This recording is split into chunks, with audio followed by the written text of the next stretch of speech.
Hello everyone, स्वागत है आप सभी का मेरे यूट्यूब चैनल पर। आज हम स्टडी करेंगे ज्योग्राफी में बहुत ही important topic the internal structure of earth. और इसमें हम जो मेनली फोकस हमारा रहेगा वो रहेगा डिसकंटिन्यूटीज पे। इसमें डायरेक्टली क्वेश्चंस आपके बनते हैं और टॉपिक थोड़ा सा मुश्किल लगता है, लेकिन मैं आसान शब्दों में समझाने की कोशिश करूंगी। तो ये जो फिगर मैंने आपको दिखा रखा है, इसमें मैंने आप दिखाया है ये इंटरनल स्ट्रक्चर है अर्थ का।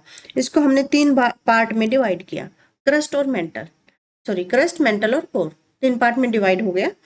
फिर क्रस्ट को भी फर्दर हमने डिवाइड किया लैंड क्रस्ट में और ओशियन क्रस्ट में। देखो सीधी सी बात है कि हमारी अर्थ है ना, अर्थ है तो यहाँ पे ओशियंस भी हैं और लैंड फॉर्म भी है भी, जहाँ पे पानी नहीं है। तो लेकिन है तो अर्थ ही, ठीक है। तो जो लैंड वाला क्रस्ट है वो क्या है, मतलब जो ऊपर भूभाग हमें दिख रहा है वो थिकर है, जहाँ पेड़ पौधे हैं और सारी चीजें हो रही है।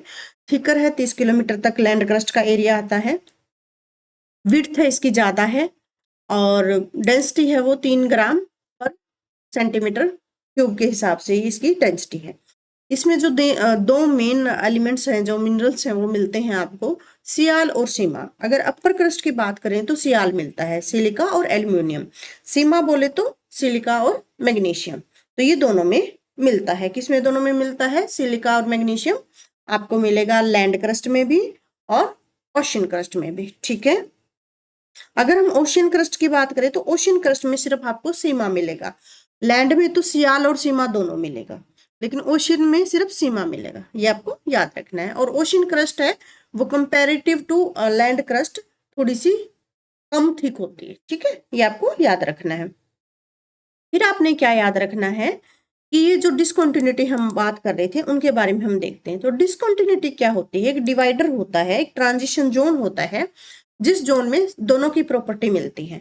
जैसे कि ये फिगर आप देख रहे हो कि इसमें ये वाला जो एरिया है, ये जो लाइन है जो क्रस्ट को मेंटल से अलग कर रही है, तो इसमें कुछ प्रॉपर्टी आपको क्रस्ट की मिलेंगी और कुछ मेंटल की मिलेंगी। ठीक इसी तरह ये वाली जो लाइन है, इसमें कुछ प्रॉपर्टी आपको कोर की मिलेंगी, कुछ मेंटल की मिलेंगी।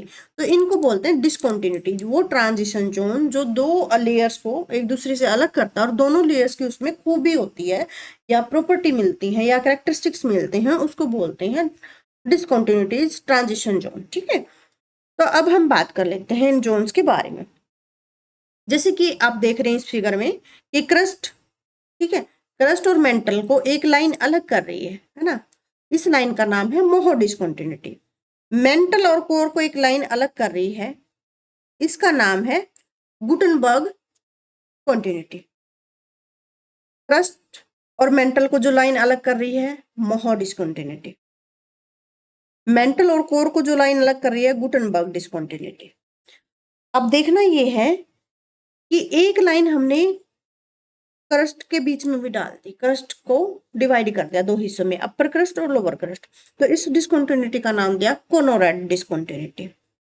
फिर मेंटल और मेंटल को हमने अलग किया, अपर मेंटल और लोअर मेंटल से, तो इस डिसकंटिन्यूटी का नाम रखा रेपेटी डिसकंटिन्यूटी। फिर कोर को हमने एक लाइन से अलग किया, आउटर कोर और इनर कोर, इसका नाम दिया लेमैन डिसकंटिन्यूटी।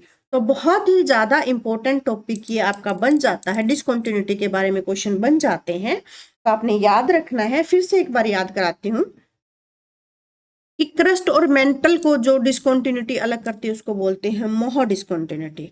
मेंटल और कोर को जो डिसकंटिन्यूटी अलग करती है उसको बोलते हैं गुटनबर्ग डिसकंटिन्यूटी।